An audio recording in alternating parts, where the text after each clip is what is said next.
Hola y bienvenidos a mi canal. Hoy hice una salsa roja. En un casito puse agua a hervir, le agregué 2 tomates y lo dejé cociendo por 10 minutos. En una cazuela aparte puse ajos a tatemar y chiles de árbol secos. Puse todo en la licuadora y le agregué un poquito de sal.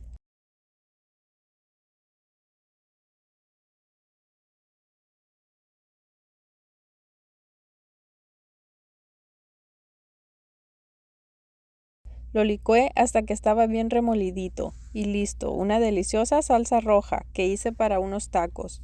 Gracias por ver el video y suscríbete para más recetas.